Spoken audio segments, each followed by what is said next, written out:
keadilan, kerjasama, berprinsip, percaya diri, menghargai, dan ketenangan. Bagus, tepuk tangan dulu. Oke.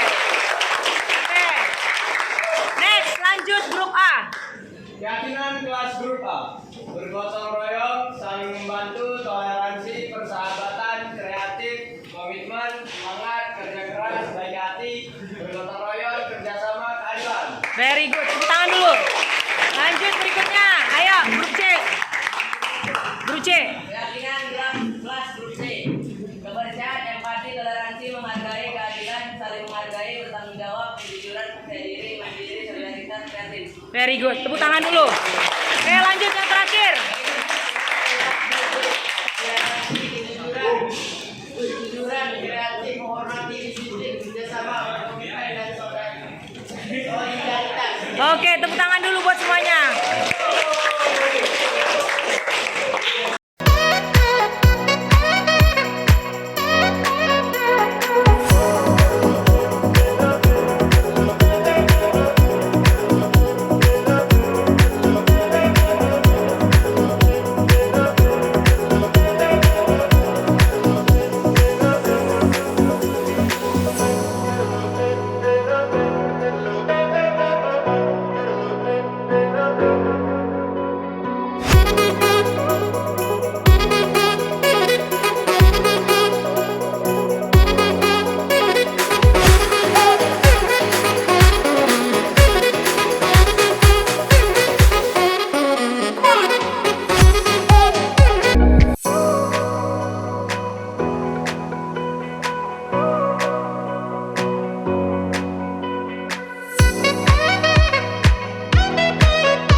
Gambaran kita pada saat project nanti di minggu ketiga nanti ya.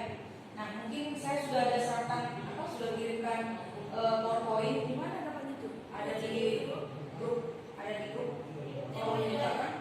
Nah, situ tampilannya sengaja memang saya buatkan seperti gambar-gambar supaya terarah lah seperti itu ya. Nah, tetapi ada konsep penting yang jadi pegangan kawan-kawan. Di sini aku udah kita coba lihat ada budaya positif di situ. Ini sebagai fasilitator harus kita munculkan. Ini sebentar ya saya lihatkan. Budaya positif ini harus dilakukan oleh fasilitator dan siswa. Di mana yang pertama, kita harus tahu dulu disiplin positif. Disiplin positif, mungkin yang kita pikirkan selama ini disiplin positif itu berhubungan dengan hukuman. Ternyata itu identitas gagal. Hukuman itu tidak mewakili sesuatu yang disiplin. Hukuman itu hanya menaruh dendam. Jadi disiplin positif itu untuk menciptakan murid yang merdeka. Kita kan masuk ke murid merdeka. Untuk murid yang merdeka, syarat utamanya adalah harus ada disiplin yang kuat, yaitu disiplin diri yang memiliki motivasi internal. Nah, Ki Hajar Dewantara mengartikan disiplin sebagai bentuk kontrol diri, yaitu belajar untuk kontrol diri agar dapat mencapai tujuan mulia, yaitu nilai-nilai kebajikan. Jadi kalau kita mau merdeka, disiplinnya itu harus dari dalam. Jadi siswa itu kita tanamkan nanti sesuatu, kamu mau memiliki nilai yang seperti apa? Siswa itu mau punya nilai yang bagaimana? Target dari proyek itu tadi ada 6 dimensi profil belajar Pancasila. Saat itu sebentar. Disiplin positif, seandainya tadi kan nggak boleh ibaratnya hukuman, ya, karena itu menahan dendam. Ya. Terus misalnya Di situ nanti ada di bagian poin akhir ya. Poin akhir nanti aku jelaskan seperti apa nanti cara menangani anak yang bermasalah. Nah kita masuk dulu ke nilai-nilai kebajikan. Apa sebenarnya nilai-nilai kebajikan itu? Adalah sifat-sifat positif manusia yang merupakan tujuan mulia yang ingin dicapai setiap individu. Misalnya beriman, bertakwa kepada Tuhan Yang Maha Esa, berakhlak mulia, berpindahan global, 6 dimensi tadi. Plus lagi ada siswa pada saat proyek dimulai, kita harus sepakat dulu ke siswa.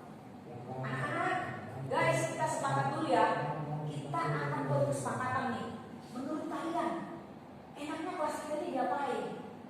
Ada nggak sesuatu yang timbul dari hatimu supaya kelas ini saling menghargai Bu? Adalah toleransi, adalah seperti ini. Yuk, setiap orang tempelkan dulu apa yang jadi kesepakatan impiannya dalam kelas ini apa. Impian kamu kira-kira apa di kelas ini? Suruh mereka tempelkan nanti ke papan tulis. Itu sebenarnya kegiatan setelah mereka berkenalan. Lalu nanti ada yang menempelkan menghormati, menghargai. Itulah kita buat jadi janji mereka buat kita. Jadi misalnya si A minta kita harus menghormati. Oh, ini nilai yang diciptakan oleh atas nama ini menghormati, yang ini. Berarti kita sepakat ya. Berarti di kelas ini harus menghormati ya. Iya Bu, kan kata gitu kan.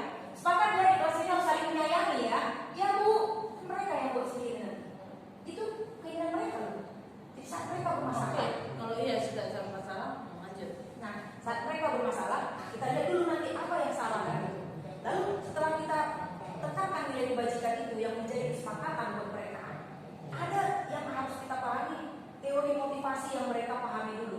Jadi untuk menciptakan siswa itu motivasinya dari dalam supaya disiplinnya keluar dari dalam, itu ada 3 motivasi perilaku manusia yang harus kita tahu. 1, untuk menghindari ketidaknyamanan atau hukuman. 2, untuk mendapatkan imbalan atau penghargaan dari orang lain. 3, untuk menjadi orang yang mereka inginkan dan menghargai diri sendiri dan nilai yang mereka percayai. Nah, kita sebenarnya sebagai fasilitator, selama ini motivasi kita di level mana? Apakah di level 1, 2, dan 3? Nah, motivasinya juga kita arahkan ke siswa. Motivasi kamu isi proyek ini yang mana, nak? Level mana? Di 1, 2, atau 3? Dari ini, posisi kontrol. Jadi guru sebaiknya tidak memerankan sebagai penghukum. Penghukum itu seperti ini. Dia terlambat. Dari mana ada kamu? Ini udah jam berapa? Itu enggak ada di proyek nanti. Ya, jadi yang kedua Terlambat. Itu kan. Nah, jadi nanti yang kedua, pembuat merasa bersalah. Pembuat merasa bersalah, kita tolonglah kamu jangan kayak gitu, kasihan ibu nanti seperti apa nanti, janganlah nanti proyeknya gagal, tolonglah hadirlah tepat waktu. Itu juga tidak baik.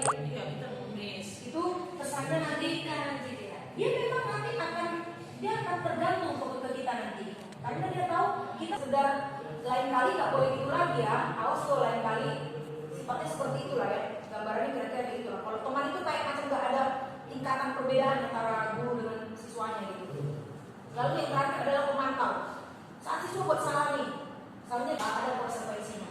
Nah, posisi terakhir ini adalah posisi yang diharapkan dari kita sebagai seorang guru dan fasilitator, manajer. Saat terjadi masalah, contoh misalnya ada grup, ada salah satu anak, misalnya katakan si Raska terlambat lagi. Nanti Raska datang terlambat ya. Iya, kenapa terlambat? Kira-kira menurut Raska gara-gara apa itu ya? Kalau kok bisa jadi bangunnya telat? Karena semalam saya tidurnya jam sekian. Bagusnya kayak mana? Tidurnya jam sekian. Kalau menurut Raska tidurnya semalam jam 10, sekarang tidur jam 8, kira-kira bisa nggak besok bangunnya jam sekian? Bisa Bu. Kalau gitu, itu sih pada saat ada masalah. Restitusi itu proses menciptakan kondisi bagi murid untuk memperbaiki kesalahan mereka sehingga mereka bisa kembali pada kelompok dengan karakter yang lebih kuat. Nah, melalui restitusi, ketika murid berbuat salah, guru akan menanggapi dengan cara yang memungkinkan murid untuk membuat evaluasi internal tentang apa yang dapat mereka lakukan untuk memperbaiki kesalahan mereka dan mendapatkan kembali harga dirinya. Jika terjadi permasalahan, ribut dan tidak ikut dalam satu kelompok, ajak berbicara, lakukan restitusi. Restitusi itu tidak hukuman, tetapi ajak berbicara. Kenapa seperti itu masalahnya? Menurut kamu bagusnya kayak apa? Jadi harus bagaimana nanti ya? Jangan kita yang memberikan harus supaya lahirlah motivasi internal dan dalam dirinya. Kalau misalnya nggak lahir, bentukkan dia dengan satu masalah. Jadi kalau seandainya begini, menurut kamu kayak gimana? Minta terus pendapat dia. Anak-anak zaman milenial seperti itu penerapan motivasi intrinsik supaya muncul dari dirinya. Saat digitukan, dia merasa satu dihargai, 2, dia merasa seperti punya power, berpengaruh. Oh, omonganku didengarkan ibu ini. Dia sepakat, dia boleh kok. Oke kata ibu itu. Jadi timbullah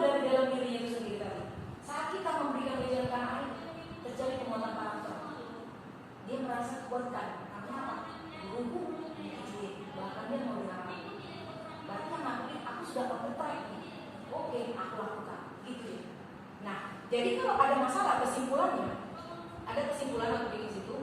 Jika murid berperilaku buruk untuk atau melanggar peraturan, maka guru harus mencari tahu alasan yang mendasari tindakan tersebut dan kebutuhan apa yang belum terpenuhi, serta melakukan restitusi dengan posisi kontrol manager. Jadi kalau anak bermasalah, jangan semata-mata langsung meneriaki dia. Kamu pun salah, gak boleh seperti itu gini. Hal itu gak boleh keluar dari mulut kita. Begitu muncul, diingatnya seumur hidup. Itu paling ngeping di kepalanya. Itu sebabnya dari awal kalau bertemu, inilah nanti yang jadi senjata kita untuk menghadapi mereka. Dan ilmu ini tidak didapat oleh yang lain. Ya, jadi aku harap ini sebenarnya penanaman konsep ini yang sebenarnya kawan-kawan fasilitator harus ibaratnya tancetin di hatinya. Project nih, gak boleh. Supaya muncul 6 dimensi profil itu. Jadi 6 dimensi itu tidak akan muncul pada 180 langsung beberapa derajat. Karena kita lihat kita pun sebenarnya di lingkungan kerja pun seperti itu. Ada yang membuat kita tidak dihargai. Kenapa? Ya kita merasa kebutuhan dasar kita belum terpenuhi. Jadi kita merasa gak enjoy. Nah, apalagi guru pada saat kita bermasalah mengajar kita. Kayak saya juga pernah mengajar kita misalnya seperti itu. Sama dengan anak itu juga. Sebenarnya anak-anak zaman sekarang tidak perlu kita kasih pengetahuan dari A sampai Z. Dia udah pintar. Dia udah pintar. Karena sumber dari mana aja. Bahkan dari kita dibanding kita. Dia udah kuasai itu. Sampai nanti ke usia seperti apa, Korea udah terjadi apa, kita nggak tahu sampai sini. Jadi kita hargai ilmu mereka kan lebih tinggi. Asal kita aja ngarahkan yang bisa sesuai dengan capaian yang kita harapkan. Nah, kalau proyek ini enak, nggak perlu operasi ini cuma alat saja dipakai untuk mengeluarkan karakter itu tadi. Ya, kira-kira sampai sini paham ya. Ini sebenarnya yang mau sampaikan. Kalau untuk program-program nanti untuk setiap hari akan berikan terus. Dewan ini ya, D itu ini jadikan terfill jalan. Yes. Tapi kalau sudah salah ini Ya.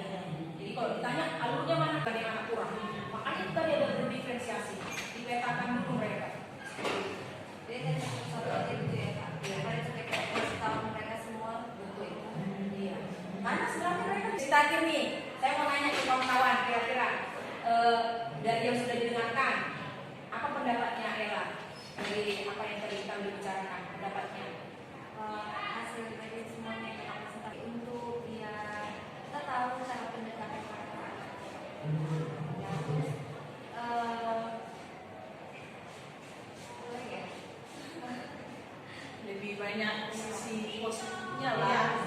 Yang jelas dan kayaknya bisa dibilang menimbulkan daya tarik di kita ya, ya gimana ya seperti gitu, ada kayaknya rasa memulai itu jadi pengen ya kan, Jadi pengen tahu kan Nah, mereka iya. itu seperti Pengen apa. ini Kita sama banyak apalagi ngomong. kita fokus dalam 2 minggu ini kan dengan anak yang sama, Kira-kira akan bakal mana nggak anak-anak ini bisa kita buat seperti itu kayak gitu. Mana tahu kan dengan ada proyek ini kan bisa berpengaruh besar ya kita ke pembicaraan mereka. yang pasti rasa keinginan tahu kita jadi guru itu mempraktikannya itu kayak jadi apa tingginya kapan lah ya dimulai proyek. Mungkin sampai di sini dulu. Berarti sudah tahu gambaran, dibaca-baca bahan bentuknya. Nanti kayak mana eksekusinya pada saat di project nanti kita akan briefing lagi lanjutan berikutnya ya. Oke, sampai di sini selesai dulu. Terima kasih. Matikan. Kita foto dulu.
teman-teman sekalian ya. Kita Selamat pagi.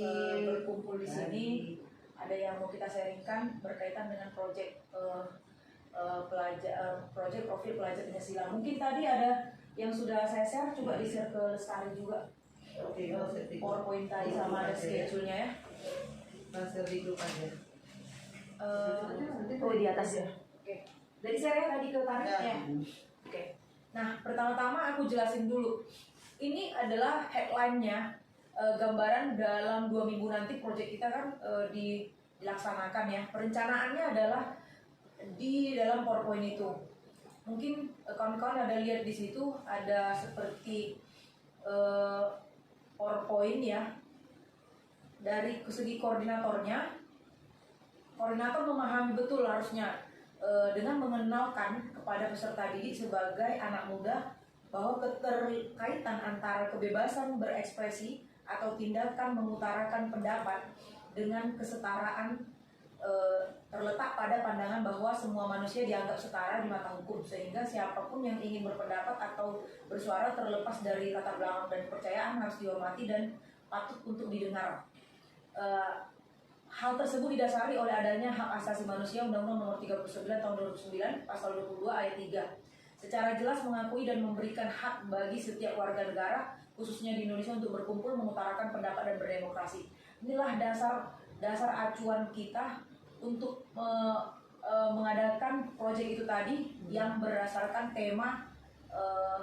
temanya tadi adalah suara demokrasi ya. Lalu di situ ada fasilitator. Kami memilih redaksi bahasanya lebih sedikit enak dengan memakai suaramu ekspresimu, karena tema tadi itu kan kemarin setelah kita sepakati temanya adalah suara demokrasi ya. Kebetulan untuk grup yang kemarin kami diskuskan adalah kepengurusan marching band, sehingga kami fokus pada topik kepengurusan marching band. Lalu berikutnya adalah modul P Project Profil Pelajar Pancasila itu.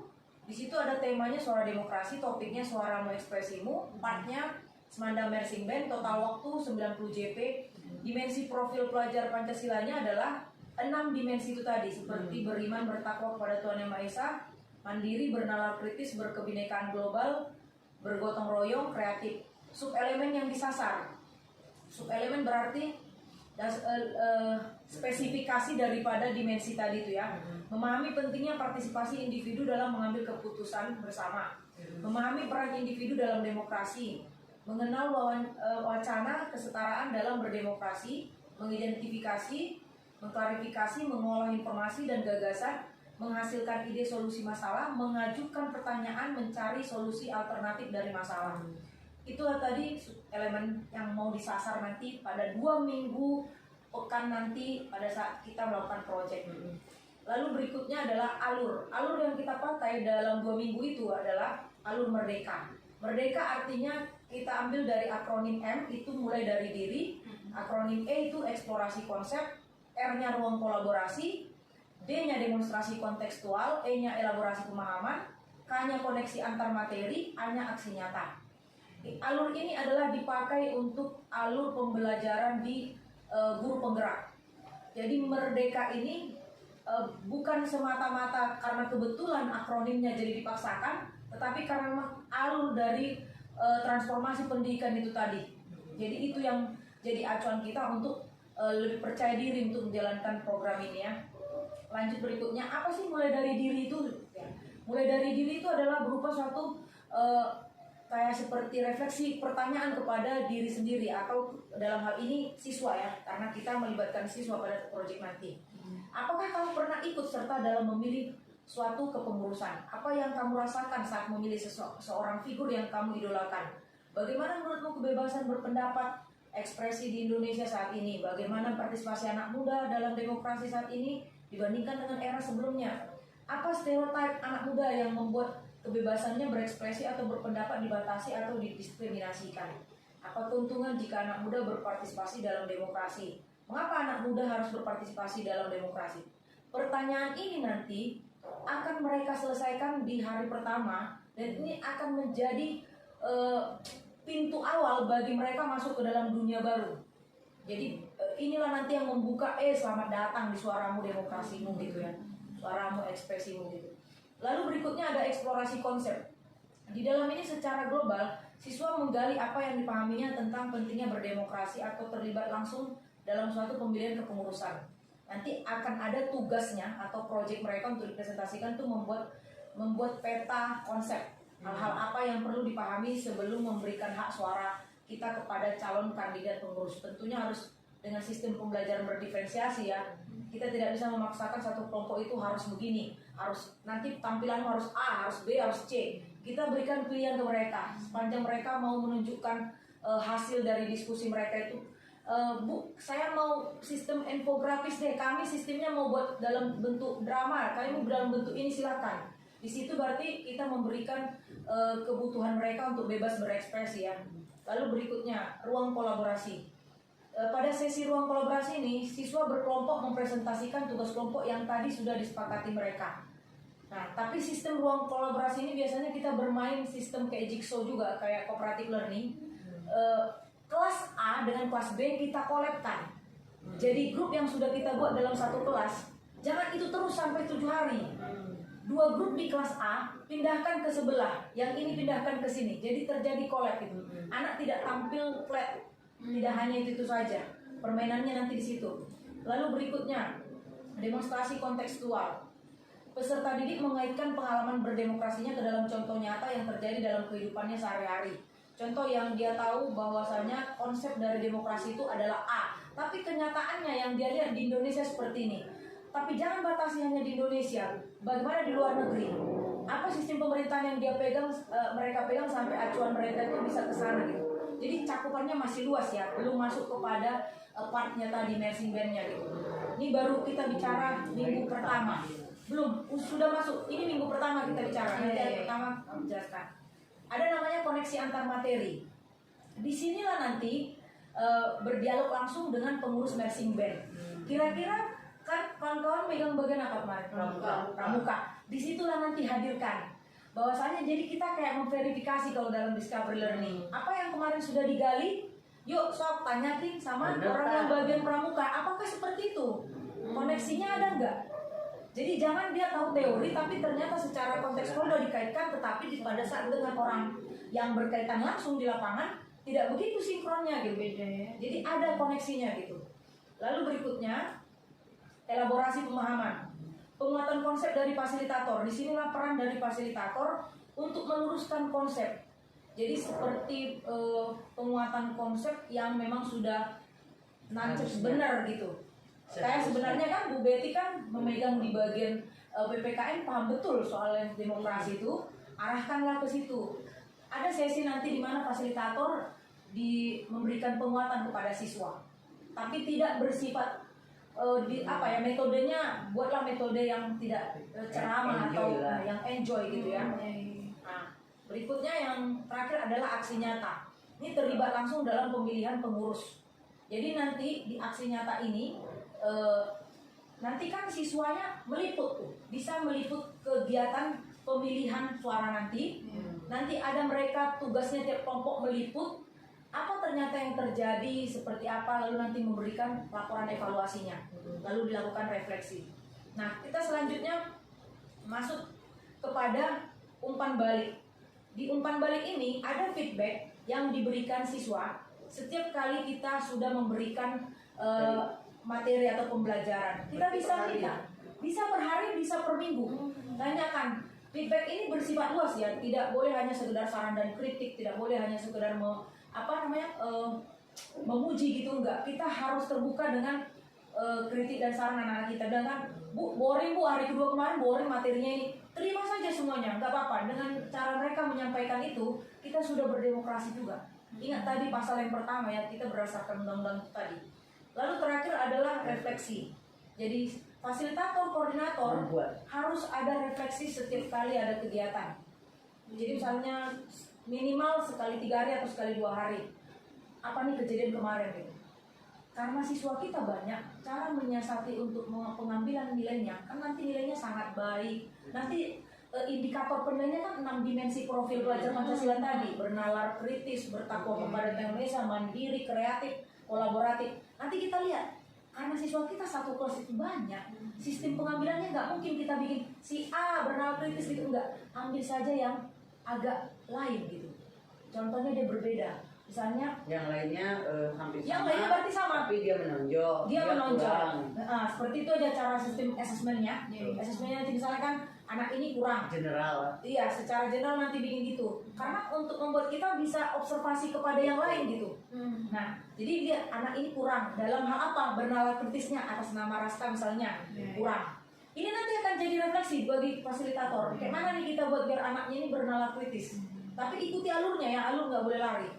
Lalu disitulah gunanya refleksi tadi, membuka pikirannya kepada kawan-kawan. Lalu situ ada saya buatkan schedule project P3. Nah, inilah kira-kira gambaran yang pertama kali nanti. Apa sih yang harus kita eksekusi di hari pertama? Hari pertama nanti ada di situ jam 1 dan 2 saya buatkan ada orientasi. Yang pertama itu siswa membentuk 3 kelompok. Tadi kita bicara 1 minggu ya. Yang tadi saya bicarakan itu gambarannya 1 minggu dan itu akan kita ulang di minggu kedua untuk penguatan lagi. Kita ulang. Sekarang kita masuk ke hari pertama nih. Tadi sudah kita perencanaan. Pelaksanaannya seperti ini. Hari pertama kita akan lakukan orientasi. Siswa membentuk 3 kelompok berdasarkan tanggal lahir siswa. Bisa juga berdasarkan bulan. Nama juga bisa. Bisa juga berdasarkan alfabet. Terserah kreativitas kawan-kawan aja gitu. Tapi biasanya disinyalir kalau dengan bulan sama hari orang lebih sefrekuensi. Misalnya nih, aku lahir Januari juga nih. Lebih nyambung ngobrolnya gitu. Makanya lebih nyaman memakai seperti itu. Tapi pakai alfabet nama juga nggak apa-apa, nggak ada masalah gitu. Setelah itu kasih nama mereka, namain mereka. Nama itu akan dipakai mereka selama 2 minggu. Mereka akan masuk dalam satu tim. Iya. Berarti grup itu tetap ya selama 2 minggu. Yes, grup itu akan tetap. Tapi kalau memang ada kesepakatan dari kawan-kawan merasa kita perlu rolling biar dapat nilai kolaboratifnya, boleh. Tapi dia butuh waktu lagi karena kita sistem blok. Dia aja untuk ambil chemistry butuh 2-3 hari. Lalu kita obrak-obrak lagi, rasanya kasihan sih kalau menurut aku gitu. Siapa itu yang pertama ya? Nah, ini contohnya misalnya grup A siswa yang terlahir tanggal 1 sampai 10, grup B siswa yang lahirnya 11 sampai 20, seperti itu seterusnya ya. Lalu setelah itu, kalau kelasnya orang ibu-ibu 10 berapa? 7 sampai 9. Iya. 7, 8, 9. Di hari pertama, di jam pertama itu suruh mereka pakai sticky note. Nanti siapkan bahan sticky note dari tiap kelas, minta dari ruang kasnya aja untuk menyiapkan sticky note itu. Dia membuatkan di sininya nama dia, tapi nama panggilan aja, tapi nggak boleh lari dari nama dia di absen ya. Lalu suruh berkenalan ke kelas lain, cari Ke kelas lain. iya 3 kelas yang kita 3 kelas itu, Iya. 3 kelas itu cari itulah orientasi kita buat. Kita suruh mereka mencari temannya, cari 5, kasih tahu hobinya 5, kamu harus kenali. Ditulis ya nanti. Ya, Dilaporkan. nanti dia akan tulis. Lalu setelah itu kan masing-masing dari fasilitator masuk tuh kelasnya. Kamu tadi kenal siapa? Kelas yang berbeda siapa? Ini. Tanyain. Itu aktivitas sudah banyak tuh. Ada satu excited bagi siswa saat dia menemukan data lalu dia bisa ngasih tahu bahwa buktinya bener kok namanya segini Bu. Tapi mereka dinamain dulu biar kita untuk mengenali mereka aja pertama-tama ya. Lalu setelah itu saling kenal dan hobinya. Di situ target yang mau kita ambil adalah beriman bertakwa kepada Tuhan Yang Maha Esa, berkebinekaan global. Kita mau lihat anak ini mau cari teman yang itu aja nggak, yang cantik nggak? Kita lihat nanti kita kan berada di luar nanti. Pada saat mereka silakan masuk ke ruangan ini kan, di situ kita pegang daftar nama anak-anak nih dari 6 dimensi profil itu. Anak-anak ini assalamualaikum Pak Dr. Seorang. Ingat, project profil itu bukan yang kita goalkan, bukan demokrasinya, itu cuma media aja kita pakai untuk mereka bisa all out karakternya. Jadi kita harus buat mereka dalam 2 minggu ini karakter profil pelajar Pancasila itu muncul. Iya, seperti itu. Jadi kita lihat anak ini masuk ke ruangan lain main nyelonong nggak? Oh main nyelonong atas nama ini. Banyak nih yang nyelonong. Aduh, perlu di penguatan apanya nanti aku tekankan bagaimana gitu ya. harus seperti apa gitu. Terus ini ada gitu, nama kau siapa? Harus kayak gitu. Itu kayak gitu. Nah yang udah kayak gitu mau kita buang tuh sama mereka. Kita lihat dulu nanti, oh anak ini seperti ini, nggak ada keluarnya, nggak ada apanya gitu. Oh nggak ada kurang. Tapi kita lihat ada kan anak yang merasa dia sudah akrab. Nah, kan kita tentukan tadi dari awal, cari yang belum terlalu kenal. Nah, jangan yang sudah akrab. Kita mau lihat dia tahu nggak? Sorry ya, kita mau kenalan. Nah, itu masih ada permisinya kan? Nah, itu nggak apa-apa. Nah, disitulah tugasnya kita melihat, observasi. Oh, perilakunya kurang. Oh, profilnya belum dapat gitu. Lalu lanjut lagi berikutnya, itu saya udah masuk berapa jam itu? Hampir 2 jam mengerjakan itu aja. Masuk ke jam ketiga dan keempat. Siswa berkelompok mempresentasikan jawaban pertanyaan pemandu pada alur mulai dari diri. Tadi kan ada kan konsep pertanyaan yang udah aku showing tadi kan? Nah, itu kan sudah kita buat kelompok nih. Belum kita collab nih tiap kelas, belum kita collab. Satu kelas itu sebaiknya 3 kelompok aja supaya kita nggak sulit mengkoordinir. 3 kelompok aja kita buat. Kalau nanti banyak loh mem, yang tanggal 1 sampai 10 dia lain nggak apa-apa. Nggak apa-apa biar banyak. Oh, jadi jumlahnya nggak usah sama. Karena kita memang tidak boleh menyamakan mereka. Jadi berdiferensiasi mereka, biar aja. Lebih banyak di sana mem, nggak apa-apa. Kita mau lihat mereka dalam kelompok banyak seperti apa gitu. Lalu kita kasih mereka waktu untuk menjawab pertanyaan yang ada mulai dari diri. Yang tadi itu, yang aku showing itu. Pertanyaan di PPT tadi. Itu disepakati bersama apa yang menjadi jawaban mereka. Dibicarakan saat itu butuh 1 jam lebih untuk menyamakan persepsi mereka tentang pertanyaan itu. Yang kamu pernah ikut dalam pemilihan pengurusan, itu dulu kasih. apa yang kamu rasakan saat memilih seorang figur yang kamu idolakan. Oh, jadi nanti satu grup harus punya kesimpulan satu jawaban. Yes. Dari masukan-masukan teman-temannya akhirnya dirangkum bahwa jawabannya ini. Legowo nggak mereka untuk memberikan bahwasanya inilah sepakatan kita jawabannya. Nah, target di situ adalah gotong royong dan bernalar kritis. Jadi, asesmennya. Jadi saat kita melakukan sesuatu, melaksanakan, asesmen harus berjalan terus. Dari situlah patokan kita, udah sejauh progres kita untuk membuat mereka di rules-nya gitu. Nah, pada saat mereka berdiskusi, kita lihat bernalar kritis nggak mereka gitu. Oh, ada yang memberikan pendapat, ada yang diam aja, ada yang nggak terlalu peduli, ada yang mau gotong royong untuk membantu jawaban ambil dari file ini, bisa dari sini kita cari. Kita lihat mereka ini cuma media doang nih yang kita perlu cari mereka. Nah, setelah seperti itu nanti kan mereka ada sesi istirahat tuh. Biarkan mereka istirahat dulu kan kayak belajar biasa. Setelah selesai istirahat, masuklah mereka kepada jam ke-5-6. Ini. Eksplorasi konsep. Iya. Ini ya. Di kelompok lain memberikan pertanyaan atau tanggapan terhadap hasil presentasi. Sorry, yang tadi tuh selesai mereka sudah mencarikan jawabannya tadi tuh, mereka kan mempresentasikan tuh. Presentasi kan cuma 3 nanti satu kelas. Nggak banyak, jangan rame-rame. Itu wasting time dia. Jadi dari awal siswa sudah disuruh bawa laptop. Tapi kan kita nggak tahu nama kelompok mereka, jadi mereka belum tahu. Sengaja kita kasih surprise di hari pertama. Jangan kasih tahu, suruh aja mereka bawa laptop. Tapi in fokus kita sudah standby, Sudah siap. yes gitu. Nah, setelah mereka mendiskuskan tadi jawaban mulai dari diri itu, mereka sudah dapat sumber-sumber dari mana? Presentasi kan cuma 3 kelompok aja. Grup B suruh menanggapi. Sekian menit lah. Sekian menit, atur waktunya. Grup C suruh menanggapi atau memberikan pertanyaan. Selesai itu istirahat, masuklah kita ke jam 5 ke 6. Jam 5.06 anak disuruh mengeksplorasi konsep. Mengeksplorasi. Tadi kan sudah mereka jawab pertanyaan-pertanyaan itu. Sekarang mereka mengeksplorasi. Menyimpulkan berarti. Belum. Masih eksplor, masih menggali. Siswa berdiskusi atau menggali, mengeksplor pemahaman tentang berorganisasi yang benar dari segala sumber pembelajaran. Dan harus bikin laporan ya. Belum. Di sini belum ada bikin laporannya. Masih mengeksplor mereka. Suruh mereka dari jam 5 sampai jam 6 mencari. Iya. Mencari dulu, menggali dulu. Kalau menurut kamu sebenarnya organisasi yang benar kayak apa sih? Kita belum bicara pramuka ya, belum bicara yang lain. Berarti dia bisa mengeksplor, berarti bisa dia menggali juga dari internet ya? Iya, Bisa, dari sumber-sumber lain. Nah, Boleh. Mereka mau ambil dari luar negeri, mereka mau ambil dari Korea, dari apa, silakan. Mereka angkat nggak apa-apa.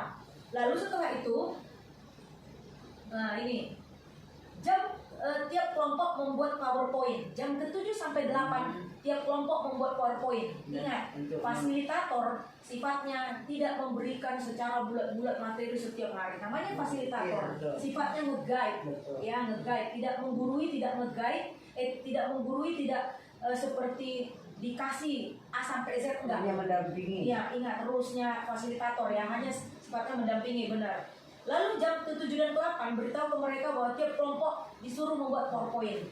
Itu paling senang mereka. Jadi jam 7 sampai jam 8 anak-anak, kalian hanya membuat PowerPoint. Yo, apa yang tadi sudah kamu eksplor, silakan gali. Visualkan sekarang apa yang kamu eksplor tadi. Gunakan Canva, gunakan PPT template, gunakan apa saja. Setiap kelompok masih 3 kan, tetap 3 kan. Nah, tetap 3. Jadi apa aja yang mau mereka cari? Cari pengertian demokrasi dan kepemimpinan. Apa ciri-ciri karakter positif yang wajib dimiliki seorang pemimpin atau pengurus organisasi secara umum dan secara khusus di Semanda. Dan mengapa perlu memberikan hak suara pada kandidat yang tepat? Lalu cari video yang dapat dijadikan role model dalam pemilihan hak suara baik skala besar ataupun skala kecil kalau sekolah. Jadi kita tampilkan ini depan Iya. dan mereka menginikan. Jadi jam 7 sampai 8 suruh mereka membuat itu saja. Oh, cuma membuat. Iya, saat itu. Jadi nggak ada PR ya, nggak boleh ada PR di proyek. Dibawa. Nggak boleh. Bisa dibawa ke rumah. Tidak boleh siswa-siswa itu menjadikan ini tugas kelompok, nggak boleh. Hari itu juga harus selesai. Selesai hari itu jam ke-7 dan ke-8. Nggak sulit kok membuat itu, gampang banget bikinnya. Lalu di sesi-sesi rawan nih, jam ke-9 jam 10, biasakanlah menggunakan yang namanya game. Nah, disinilah kreativitas para fasilitator. Ya, membuat game. Bawa mereka ke lapangan boleh. Pokoknya bagaimana lah 2 minggu ini having fun. Kucingan kayak mau apa Boleh. ya terserah. Karena mereka sudah 1 hari lelah. Iya. Bosan. Refleksinya. Ya, itulah refleksi mereka. Setiap kali jam 9 jam 10 ya. Boleh tebak figur atau apa saja lah gitu ya. Nah, ini tadi gambaran 1 harinya ya. Biasanya nanti sama tim aku kasih lagi day 2-nya, day 3-nya setiap hari aku kasih seperti itu mereka. Jadi tahu mereka mana yang harus kami kerjakan, targetnya apa. Karena fasilitator bagiku mereka bisa aja nanti mengobservasi nilai, itu sudah syukur buat aku bisa jadikan acuan. Bahwasanya dapat nih, oh berarti memang asesmennya kena di sini. Jadi biar ini koordinator yang ngerjain gitu. Karena emang ini harusnya kerja koordinator ya. Nah, ada modal yang ada satu saya modalin fasilitator saya untuk saya persenjatain apa sih yang saya perlukan menghadapi anak-anak itu pada saat project. Nah, inilah tadi dia. Ya, ada saya bikin di situ namanya budaya positif. Nah, kalau teman-teman ada lihat situ ya.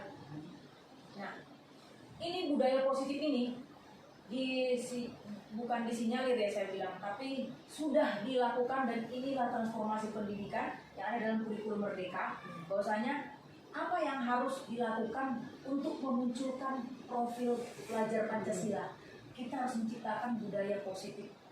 Nah, budaya positif itu apa sih? Apakah cuma ya yang penting yang baik-baik aja gitu? Betul, yang baik-baik aja. Tetapi ada konsep-konsep lain yang harus dipahami oleh kawan-kawan fasilitator.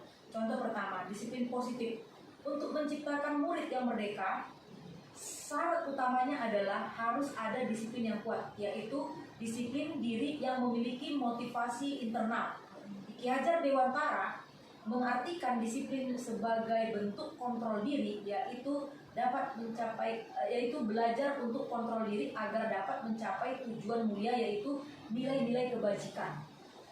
Nah, itu tadi bicara tentang nilai-nilai kebajikan. Itulah poin utama yang diharapkan dari Ki Hajar Dewantara ya untuk memunculkan disiplin positif tadi. Jadi motivasi anak harus lahir dari dirinya sendiri. Masalahnya kan gimana cara buatnya? Motivasi ini kan ya kalau nggak sadar anaknya nggak bisa muncul lah. Jadi di mana? Itu tanggung jawab siapa? Tanggung jawab guru, fasilitator, koordinator semua. Sebenarnya komunitas sekolah juga itu menjadi tanggung jawabnya. Apa yang dibuat nilai-nilai itu? Contoh misalnya nilai-nilai kebajikan yang ada aku bikin di situ ya. Itu ada nilai-nilai kebajikan. Apa yang perlu dari nilai kebajikan? Contoh misalnya ya, kenapa sih kita naik motor harus pakai helm? Biar selamat kan?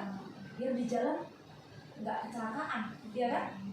Sekarang kita tanya ke anak-anak, biar kamu jadi orang yang berhasil nanti, kamu pengen nilai seperti apa dalam diri? Nilai yang bagaimana gitu? Nilai yang karakter baik lah kan, yang positif. Iya, karena orang yang on the track pasti nanti tujuannya jelas ke depan gitu.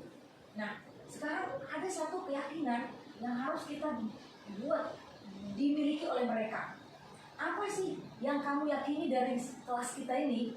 Kalau kita lakukan, kelas kita ini akan bahagia, akan selamat. Mau nggak kelasnya bahagia? Mau nggak di kelas ini jadi tercipta kenyamanan? Pasti mau semua, nggak ada yang nggak mau. Iya, suasana bersih, suasana nyaman, mau nggak? Mau. Buang sampah sembarangan. Kira-kira menurut kalian apa yang perlu kita ciptakan di kelas kita ini? But not only teori ya, berarti Iya. harus dengan aplikasi. Iya, dengan seperti itu nih. Nah, nanti kan setiap anak-anak nih, kalau bisa setiap kelas sudah diaplikasikan sebelum masuk ke project nanti minggu ketiga ini. Jadi kan ada sticky note tuh yang kemarin. Suruh setiap siswa untuk menuliskan apa satu kata yang dia yakini kalau dilakukan di kelas ini semua akan selamat dan nyaman. Lalu nanti sebagian ada yang nulis saling menghormati, toleransi, kompak, solid, tidak satu kata aja teh, satu kata, kalau itu kan aturan jadinya kan, satu kata aja suruh mereka menempelkan di papan tulis. Nah, ini kita sudah tagih janji nih sama mereka yang membuat sendiri, kita pancing motivasi internal itu, mereka tampilkan di papan tulis. Oke, setiap ini kita pajang. Ingat ya, kita sepakat ya, ini jadi keyakinan kelas kita ya sayangnya, ya anaknya. Iya bu, katanya. Berarti boleh nggak dilanggar? Ya nggak boleh lah, biar selamat, biar bahagia semuanya. Jadi jangan dilanggar ya. Iya. Itu pegangan kita untuk dia. Setiap kali dia bikin salah, kemarin katanya ada keyakinan.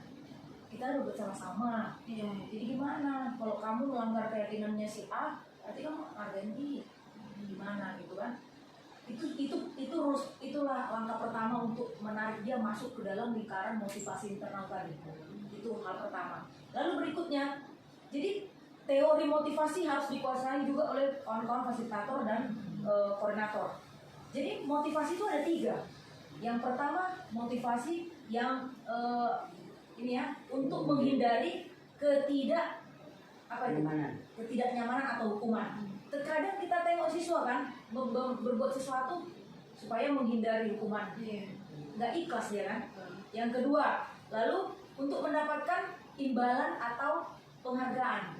Jadi orientasinya aku dapat uang, nanti aku dapat hadiah, ada reward gitu. Itu motivasinya. Motivasi yang ketiga itu untuk menjadi orang yang untuk diinginkan dan menghargai dirinya sendiri dengan nilai-nilai yang mereka percayai. Jadi contoh misalnya kita datang ke kelas itu tepat waktu, bukan untuk dipuji anak-anak, supaya memang saya menghargai diri saya. Nah, ini motivasi yang harus kita munculkan ke siswa. Jadi siswa nanti berbuat baik, melakukan mandiri, bergotong royong. Ada motivasi yang ketiga ini kita temui gitu. Motivasi ketiga ini yang harus kita munculkan. Nah, lalu ada namanya kebutuhan dasar manusia. Di mana kebutuhan dasar ini mungkin bisa dibacakan oleh TBT. Kebutuhan dasar yang pertama apa itu kira-kira? Sini kurang apa? Untuk menjadi nomor berapa? Nomor 1, kebutuhan dasar manusia yang pertama. Kebutuhan dasar manusia, ada 5 kebutuhan dasar manusia, yaitu 1, bertahan hidup, survival, dan seterusnya. Contoh kesehatan, rumah, makan, ekonomi, merasa aman. Yang kedua, merasa diterima, love and belonging, keinginan untuk tetap terhubung dengan orang lain. Yang ketiga, kebebasan, freedom, kesempatan untuk membuat pilihan, menyuarakan pendapat, mencoba hal baru. Yang keempat, kesenangan, fun, siswa akan konsentrasi tinggi saat mengerjakan hal yang disenanginya. 5, penguasaan, power, untuk merasa kompeten, berdampak, berpengaruh. Iya. Jadi 5 kebutuhan dasar itu harus kita pastikan siswa kita punya nggak? Harus tercapai. Iya, itu harus tercapai. Jadi gini, ada anak yang bermasalah ya. Kita masuk kepada restitusi. Kita berpikir selama ini kalau anak bermasalah hukum, itu identitas gagal ternyata. Karena anak sekarang Tidak memperbaiki diri. itu tidak membuat karakternya jadi kuat. Itu jadi dia patah dan menendam. Gitu. Ada posisi kontrol yang dimiliki guru nanti, ada 5 posisi kontrol yang dimiliki guru, tapi 1 yang sebenarnya idealnya dijalankan. Jadi kebutuhan dasar ini sangat berpengaruh. Kenapa? Saat ada anak bermasalah, coba cek kebutuhan dasarnya sudah belum. Makanya perlu kita bicara, jangan langsung ngejudge siswa gitu ya. Kamu kenapa nak? Mama saya seperti ini bu. Oh anak ini bermasalah. Tapi jangan cuma dengar dari dianya aja. Kita lihat juga dari yang lain kan. Oh anak itu memang masalah. Aku kasih kesempatan dulu. Memang lagi masalah seperti itu dia goyang-goyangin.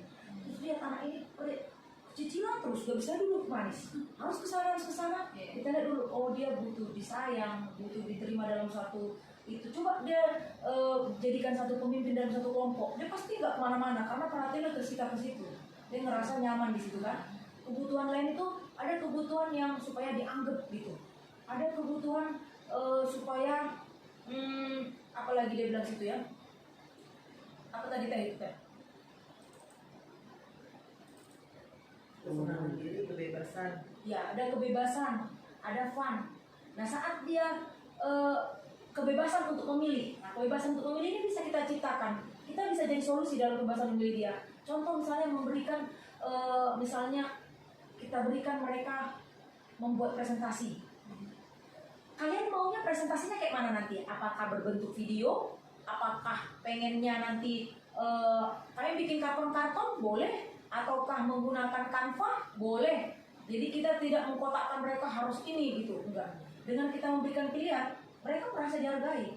Oh, suaraku didengar oleh ibu itu. Diberikan pilihan kok, kita dikasih pilihan kok, bukan dipastikan harus ini semuanya gitu. Itu kalau pemberian pilihan. Sama kayak dalam pembelajaran di sekolah juga ya. Kalau kita belajar materi kita di luar dari proyek, kita mau bikin tugas. Kita misalnya suruh mencari sejarah, gambar misalnya, jangan cuma gambar. Bagaimana kalau bikin peta konsep? Bagaimana kalau kamu nyanyikan? Mau nggak? Atau bagaimana kalau kamu buatkan puisi aja? Karena kan minat anak beda-beda. Ada anak yang jago bernarasi di depan, biarkan dia bernarasi di depan. Pada saat itu muncul bakat dia, minat dia, itu keluar. Anak-anak lain masuk ke dalam dunia itu, pengen mensumbangsikan, oh aku juga harus eksplor diriku gitu, ekspresikan diriku, ini motivasi. Jadi gemes aku. Iya, jadi fungsi kita seperti apa? Ada posisi kontrol dari guru. Yang pertama itu penghukum. Penghukum ini adalah misalnya siswa datang terlambat. Raska, dari mana saja kamu? Udah jam berapa ini? Anak seperti itu masuk dalam identitas gagal. Identitas gagal artinya kita hanya akan membuat dia jadi membuat dia dipermalukan di depan orang, membuat dia jadi tersudut, karakternya jadi nggak kuat karena dia bingung, aduh aku salah lagi, aku bagaimana, aku nggak bisa gitu. Anak-anak sekarang rentan, karakternya perlu kita kuatkan. Saat kita teriak-teriakin di depan siswa lain, harga dirinya hilang. Jadi untuk tidak berada di koridor penghukum aja, itu seorang guru udah mantep gitu.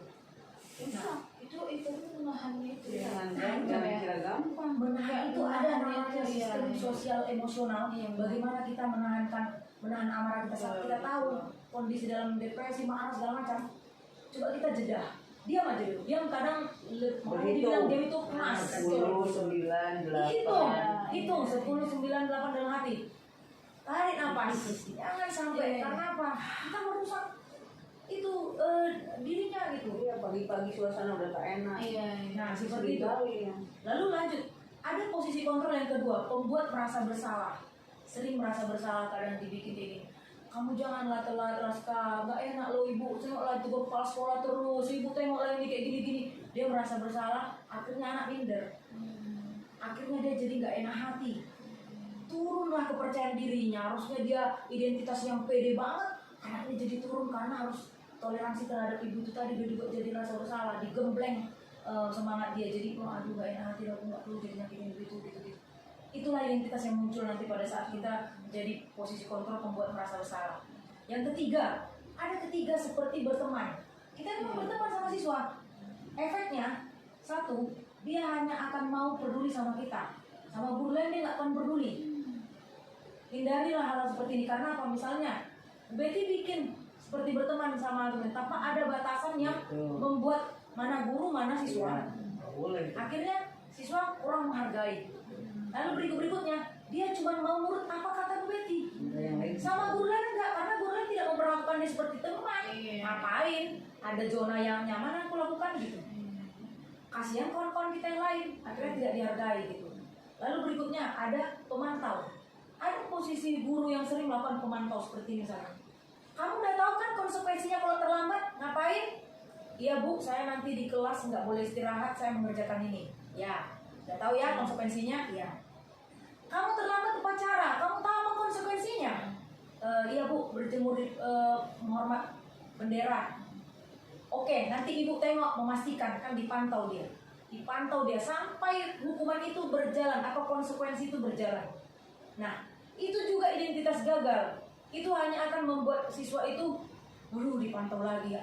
Pokoknya energi dari dalam itu dihabiskannya untuk rasa ketakutan yang berlebihan karena dipantau terus gitu.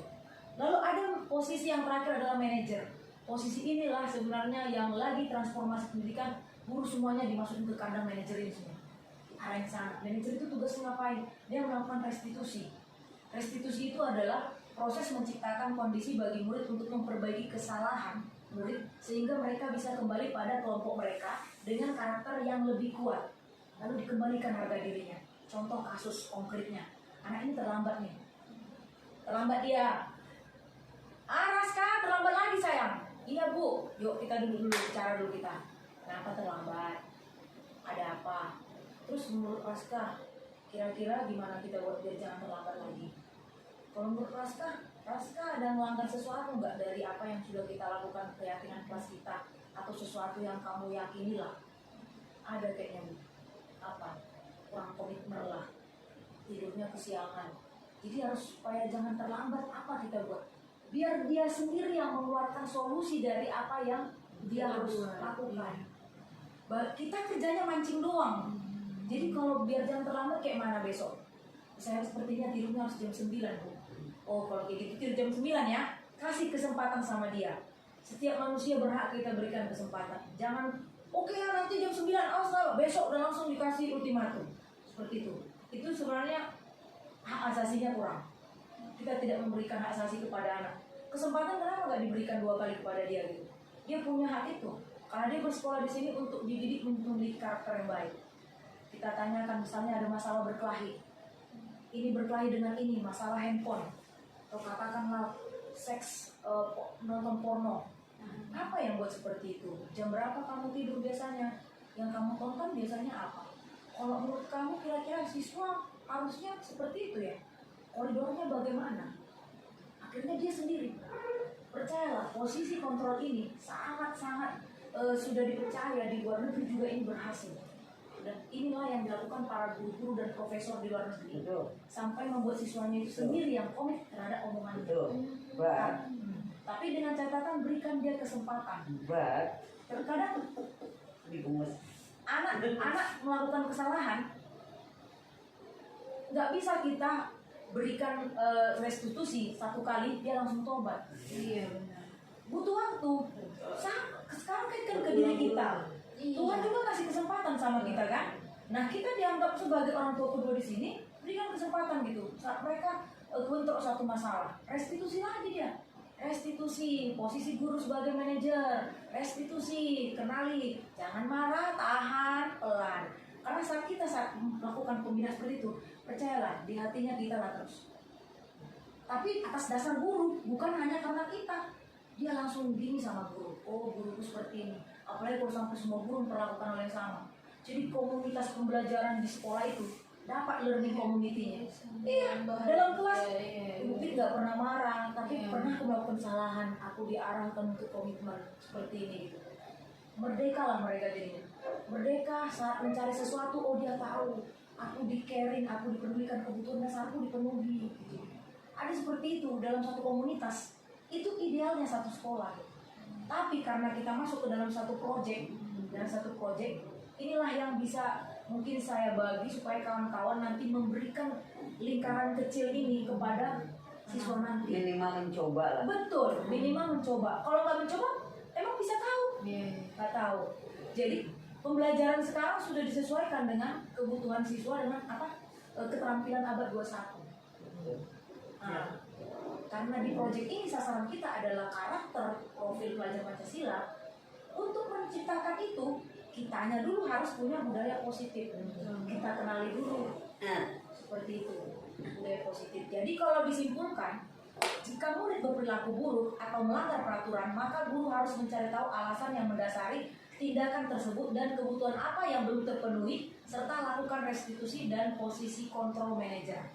Seperti itu. Jadi kalau anak bermasalah, jangan langsung dimarah-marahi, tapi dilakukan posisi manajer, diajak berbicara. Kan enak kayak gitu ya. Diskusi lah. Iya, kan lebih enak kayak gitu sih ya. Misalnya, coba kita bicara. Image dalam 2 minggu ini aja pun kita lakukan nanti akan mengubah pembelajaran di berikutnya. Ya, Coba, jadi ada pendapat. go to school, ya, pergi ke sekolah dengan senang hati, Kuliah. dengan itu. Maaf, bukan saya itu. Saya kan pernah mengajar 10 tahun yang lalu di sekolah itu di Amerika. Saya tadi senyum-senyum, bat gitu ya. Itu ketika berbagai teori kita punya di sini. Jadi sebetulnya pengetahuan ini harus dimulai bersama. Ya, harus dimulai bersama. Nonsen, ya. Jadi kalau sekolah kita sekarang mau memasuki ini, Iya. maka kita komitmen bersama dari mulai kepala sekolah sampai penjaga, sampai satpam, ya, sampai semua itu kami lakukan di Bandung seperti itu. Jadi semua dari mulai kepala sekolah, guru, TU, tukang sapu, satpam, semua anggota sekolah harus dalam satu visi. Itu yang harus dilakukan. Jadi kalau kita kan sekarang ngambil ini sampai tak ngerti ini maju gini, ini maju gini. Sorry ya. Ya. Jadi memang harusnya seperti itu. Jadi kalau kita memang mau mengambil proyek ini, dasar-dasar. Lantas yang kedua, ciptakan apa khasnya SMA 2. Oh, anak SMA 2 itu santun. Betul tak? Betul. Bahasanya bagus, gitu kan? Kalau ketemu dengan guru hormat, dengan orang tua yang lebih tua hormat. Dan yang ketiga, mengeksplor kemampuan mereka sesuai dengan, gak usah dia matematikanya hebat, gak usah itu, tapi memberi kesempatan mengeksplor. Dan ini adalah harus diajarkan kepada seluruh guru, gitu. Jadi begitu, setuju. Gitu ya, Ya. itu akan berjalan sesuai Tidak. gitu. Iya. Terus satu, yang kedua saya kritisi aja, jumlah siswa. Tidak. Dengan jumlah 48, ngomong aja, maaf ya, saya mungkin guru yang dianggap galak oleh anak-anak. Karena saya bilang, satu, masukkan HP. Begitu ngomong, aku masukin HP dulu. Nanti kalau kita perlu, kita keluarkan. Kenapa kok saya sampai bertindak seperti itu dengan suara keras? Karena kondisinya kalau tidak begitu, tidak mungkin akan berjalan belajar dengan lancar. Coba bayangkan, dengan siswa yang begitu banyak. Kalau itu kan masuk pada gaya mengajar, itu nggak marah-marah. Betul, tidak marah-marah, tetapi gaya mengajar yang seperti itu mau tidak mau dikritisi loh oleh yang tadi itu. Iya. Iya, dikritisi loh. Di satu pihak kita ingin berhasil, tapi di satu pihak kita juga terbentur dengan cara kita. Iya. Betul tak? Nah, jadi kalau mau ideal yang memang harus Dilema ideal, gitu ya. dilema bagi guru harus diidealkan. Begitu juga, maaf ya, kenapa sih harus moving class? Ya, moving class, saya guru PKN. Siswa ini 34, 32. Maka saya punya di kelas itu 32 buku sumber. Dari nomor 1 sampai nomor 32. Nanti kalau nomor 1 buku nomor 1 saya rusak, yang bertanggung jawab 10 kelas absen nomor 1. Kita udah komitmen bersama bertanggung jawab, gitu kan? Jadi siswa itu tidak membawa bengkut ke sekolah. Memang kita pinjamkan buku dari perpustakaan untuk belajar di rumah. Tapi begitu nyampe ke sekolah, semua peralatan yang akan kita pakai ada di sekolah. Gitu. Ya, memang kalau berbicara idealnya jadinya istilahnya ya kita hanya ngobrol aja ya, Iya. bahwa memang secara negara pun kita tidak siap. Seperti misalkan begini, sekarang Makanya tadi transformasinya. ya, transformasinya dengan HP misalkan, kita sekarang butuh teknologi, Iya. mau tidak mau dengan HP. Iya. Karena apa? Sebetulnya sekolah itu, maaf ya, ketika saya mengajar itu begini, setiap kelas yang tadi mungkin kelas itu, maka ada 32 laptop yang sudah terkoneksi dengan dengan casan. Iya. Nanti ditarik, oh kita butuh ini, ditarik. Nah, anak-anak ambil dan segala macam. Jadi selevel kelas di Amerika tidak ada yang membawa HP satupun siswa. Coba bayangkan, padahal mereka itu produk Apple, tapi mereka tidak menggunakan HP di sekolah. Nah, tuh. Dan juga sampai sore Facebook dan segala macam, internet itu tidak bisa masuk ke jaringan-jaringan itu. Jadi semuanya sudah. Nah, makanya saya bilang wajar kalau misalkan proyek kita ini teorinya oke, tapi ternyata akhirnya terseok-seok. Kenapa? Ya karena fasilitasnya. Kan harusnya siswa kalau seperti itu enak kan, guru juga enak kan. Tapi kalau bicara soal kayak gituan, kalau terus kita melihat apa yang Betul. kurang, yang kurang, Betul. kapan kita majunya? Kapan kita maju, maka kita coba. Saya kan sok kita move on dulu, Iya. mulailah dari budaya yang Betul. seperti ini dulu. Mungkin Yang nggak bisa kemarin sempurna. udah. Memang tidak bisa sempurna, Iya, walau kita bagaimanapun mencoba. juga, tapi harus mencoba. Cuma maksudnya kalau sekolah SMA 2 mau seperti itu, yuk kita mulai dari pembicaraan semua sekolah. Oh kita gini semua gini. Ya sekarang saya tahu dengan Bu Eva, apa yang lain tahu? Ya saya tahu memang. Yatim Bu Eva tahu, kita tahu Yang karena pertama. Bu Eva. Ya, ya. Nah, yang lain tahu tak? Nah dari sinilah nanti saya seperti apa yang jadi motivasi Betul. kita nih. Kalau Bu Betty merasa perlu ini diketahui yang lain, sok silakan Meminta. Iya artinya saya sih nggak masalah untuk Siap aja. siap untuk menyampaikan ini ke forum lebih besar. Betul. Tapi kan harus ada motivasi dari kawan-kawan dulu. Betul, internal. saya kan Nah, dari- ini Bu Betty-nya sudah keluar positif, nih ya. gini. Saya dari kemarin minta ke Ibu Saprawita. Jadi saya udah dapat kiriman dari Bu Sapra gitu kan. Maksud saya ketika Bu Sapra sudah keluar, Bu Eva sudah keluar, yuk didik kami gitu. Ya kita siap. Tetapi kan Fasilitas komunitas siap. di dalam Iya. juga harus Iya. menyetujui. gitu. Iya, nah itu makanya maaf. Saya ini kan bukan siapa-siapa di sini, cuma hanya tergerak karena Saya kita. lagi. Saya ini siapa gitu kan. Maksud saya maunya yuk aku tuh selalu berpikir karena begini. Maaf ya, bukan saya menginikan kelompok saya dulu. Kalau saya ditata keluar, begitu balik saya itu memberikan hasil penataran saya ke semua teman-teman. Tapi diberi ruang dari tempat. Oh iya, jelas. Itulah sebetulnya. Jadi tahu kan bahwa suasana pendidikan akan berubah dan segala macam berubah tergantung kepada pola pikir kita, kepada budaya kita. Mau proyeknya seperti apa, budayanya tak berubah? Nonsen. Jadi maaf kalau saya berbicara seperti itu. Siapa tahu ente kan? Nah, siapa tahu dengan seperti ini merubah budaya. Sebenarnya Pak, kalau dimulai pasti berubah. pasti Perlahan dengan pasti berubah. betul. Ayo Ya seperti gitu. yang bilang tadi, ya memang harus komitmen dan sekali lagi ketika kita melakukan ini sekali belum tentu langsung berubah. Oh iya, jelas Pelan-pelan lah, merangkak pasti. merangkak. Tapi Dan harus dimulai. Nah, cuman kan persoalannya kalau di fasilitator misalnya di sekolah kita kan ada CGP ya, ada bukan CGP lagi lah, sudah guru penggerak ya. Iya. Ada penyuluh penggerak. Maksudnya mereka sih sebenarnya pasti bersedia. Cuman persoalannya yaitu tadi apakah memang disediakan ruang dan waktu untuk menyampaikan. Betul, ini diskusi walaupun hanya antar kita diskusi ya, tapi tidak apa-apa ya. Kalau memang sekolah kita mau menyatakan diri sebagai sekolah Sekolah penggerak, Mandiri berbagi. ya mandiri berbagi. penggerak, berarti mereka itu harus jadi motor. Role modelnya. Harus jadi role model, harus jadi motor.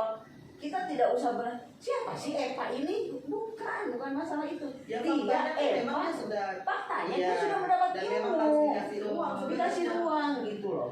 setuju kita Bu, saya pun setuju dengan Ibu. Cuma Jadi gimana ibu sebagai kepala sekolah kalau setuju? Tapi Kalau saya sebagai kepala sekolah Ya, Dek. sudah. awal pendapat Udah ya kak, pasti. kalau pendapat tadi benar sih yang tadi nyimak semuanya itu sebenarnya apa kurikulum merdeka ini bukan hanya untuk merubah siswa tapi merubah kita juga. Iya. Walaupun tidak secepat yang kita bayangkan ya, maksudnya kita kan nggak bisa berubah juga ya Iya. lebih baik dari sebelumnya, pelan-pelan. Nah kita dengan pelannya kita itu kita mengayomi anak juga gitu. Tapi- dan berjalan sejalan dengan kita. Tapi sebetulnya kurikulum merdeka itu yang paling utama dirubah bukan anak kita. Iya, Pertama, benar. pertama memang. Dan nyampe ke tadi Kita sebenarnya. pendidikan. Alurnya pertama mulai dari diri. Diri kita, Iya. karena kita gitu, Iya. kita agentnya Iya. kita gitu loh. Itu saja. Sama kita. Tapi ya semuanya mau mulai dari diriku. Nah, satu hal lagi. Nah, Saya menginginkan saya tidak bekerja sendiri. Artinya ada partner ya. Nah, karena begini, mungkin saya ada fotonya. Ketika saya mengajar di Amerika, Miss Maruna jadi guru PHM. Aku tuh kok teachernya. Jadi membantu. Jadi siswa itu ketika Miss Maruna di sana, aku keliling. Kok teachernya dia buku ini, Miss nanya ini ada 2 kok teachernya itu. Nah, satu laki-laki aku. Terus ketika aku mengajar Miss Maruna jadi kok teacher. Jadi ketika besok kita ini melaksanakan ini project nonsen sendiri, memang nggak boleh kan? nggak boleh Harus sendiri, berdua. harus berdua, minimalnya berdua. Minimal berdua Nah, sih. jadi Kan gimana berdua, kan? kita? Iya, nah. Heeh. Gimana kita harus berdua? Walaupun misalnya kata Bu Betty kan lebih ngerti, bukan masalah lebih ngerti atau tidak, tapi memang harus berdua. Jadi dari sekarang kan kawan-kawan udah tahu menggambarkan hari pertama harus ngapain ya? Harus gini dulu. Hari kedua nanti apa? Hari kedua nanti biasanya kita masuk dalam ruang kolaborasi di mana yang semalam udah dibuat PPT, kita besok presentasikan di kelas, tetapi dengan personil yang berbeda. Acak tuh, kolabkan. 3 grup tadi, pindahkan 2 ke sana, ambil 2 dari sana, acak dari sini lagi pindahkan, jadi 3 tuh. Bisa berapa kali dia dipindah-pindahkan. Nanti mereka akan tampil di depan orang yang bukan satu kelas dan tidak tiap hari dilihatnya. Bagusnya. Kami tadi kayak ikut ya, mungkin tadi bakal merasa rugi kali loh, karena sebelumnya kan tadi nggak ngerti sebenarnya Iya, apa makanya saya gitu. sebenarnya ayolah kita kumpul. Benar. Paling tidak grup kita kan. Iya. Di grup kan saya paling bising Iya. juga tuh kemarin. Ayo kita kumpul, ayo Ah. kita kumpul. Kita udah kumpul kan. Kami sudah kumpul 2 kali. Nggak dapat Tapi apa-apa ya hasilnya. setelah Nggak ngerti nggak gitu. ngerti ya setelah tadi kakak ini, mem ini baru tadi Dapat gambaran. ada Oh, gambaran iya, beda. seperti ini. Jadi ngerti kan sekarang. Iya. Jadi